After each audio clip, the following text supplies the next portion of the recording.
যেজন তারে মনরে যেজন তারে দেখেছে একবার ভুলে থাকে সাধ্য আছে, সে নয় নিজের বাধ্যতা।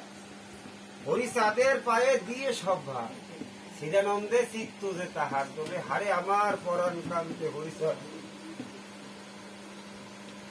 হারে আমার পরাণ কান্দে হরিচাঁদ। অলির জীবের দিতে পারের পর, ওরা কান্দি সহজ সরল মত,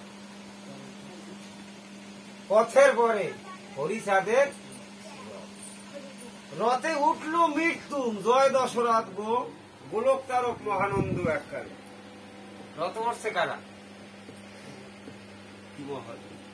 যারা দেখছে সচক্ষে, শুধু ওই হরিশ রূপ না, হরিচাঁদের হরিরূপ দেখে তোর হারা মজা নাই। একজনের ধর দেখাইছে কি রূপ, রাম হীরামনের দেখাইছে রাম রূপ, পূর্বের ওই যার সাথে যার চেনা জানা বিষ্ণু রূপ দেখাইছে কারে? গোলকে, তার ওই রূপ জানা। কমল দেয় সেটা দেখাইছে কৃষ্ণ রূপ, কারণ পূর্বে হইতে সে কৃষ্ণ প্রেমে বান্দা। দিগ্বিজয় পণ্ডিত গৌরঙ্গপুজের উঠতে গেছে, সে দিক হারাইছে, সে একটা পণ্ডিত, দিগ্বিজয় পণ্ডিত। দিক তার বিজয় করা সব তার কাছে। উনি গৌরঙ্গ মহাপ্রভু উঠতে গেছে, সে মহাপাপ। তখন দৈব বাড়িতে পাইলে যে দিগ্বিজয়, আমি জন্ম নিয়েছি ওই সৈন্য কোণে, এবং চৈতন্য অমৃতে লেখাও দেখে যে জন্ম নেব আমি ওই সৈন্য কোণে, হরিনামে মাতাই বা সর্বজীব করে হরিবল হরিবল।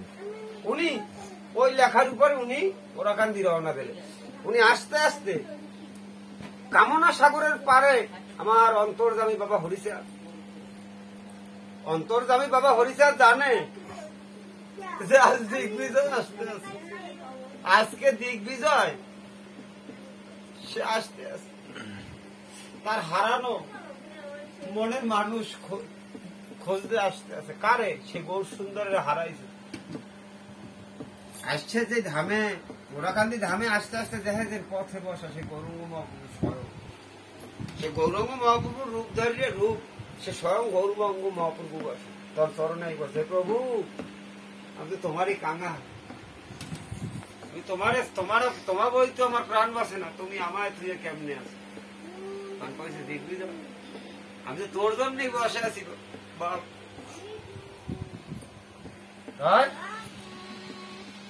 সংসারে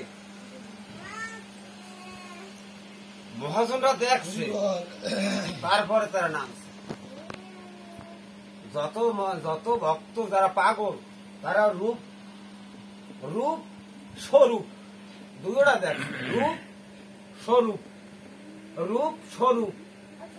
এই রূপ তো দেখছে, স্বয়ং যে রূপ, এই রূপও দেখাইছে। ওই স্তরে যদি আজও কোনো ভক্ত যাইতে পারে, বেশি কিছু লোক না, ভিতরটা পরিষ্কার করো। ওই যে কইলাম না, যদি লক্ষ্মীরে জায়গা দিতে পারো তো তুমিও দেখতে পারবা, তোমারও দেখাইবে।